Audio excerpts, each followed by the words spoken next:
Once upon a time, long, long ago, there was nothing, nothing at all. There were no tall trees or singing birds, no oceans or fishes. There were no mountains, rivers, or fields. There was no one, absolutely no one. Only darkness covered everything.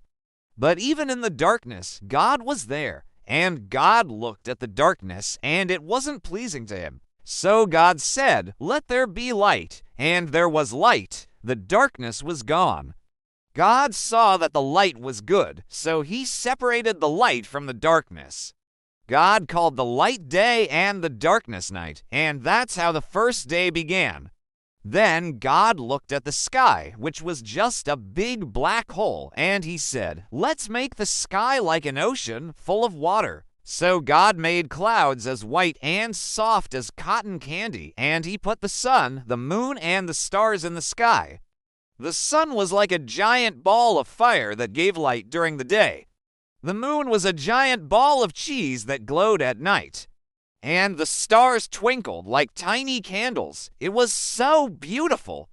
Then God looked at the earth, which was just a big, flat pancake, and he thought it needed some spice. So God made the mountains. They rose up tall and proud like giant Lego towers. God made deep, wide valleys between the mountains. Then God made rivers. They flowed and sparkled like silver ribbons. And finally, God made the biggest body of water he could imagine. He made the great, wide sea. It stretched as far as you could see. The animals and the birds and all the people would use these rivers and the sea to drink and swim and play. Next, God looked at the earth and saw that it was still kind of boring. So God made plants. Oh, so many plants. God made flowers of every color, tall trees with branches that touched the sky. Green grass covered the ground. Fruit trees appeared with apples, pears, and oranges. Birds built their homes in the trees and sang beautiful songs. The flowers, the trees, and the grass waved and danced in the wind. The world was getting more and more beautiful. But then God thought, something's missing. The plants need some friends, so God made animals. He made furry animals and scaly animals. He made animals that could fly and animals that could swim. There were lions with flowing manes, elephants with tusks like ivory swords, and fluffy rabbits. All the animals could hop and jump and wiggle and quack and chirp and roar. And they all lived happily in the forest, in the fields, and by the rivers and the sea, and still something was missing. God looked at all he made and thought, "I made the plants, the animals, the mountains, the rivers, the sea, the sky, the sun, the moon, and the stars. But I haven't made anyone to enjoy all this beauty." So God made people.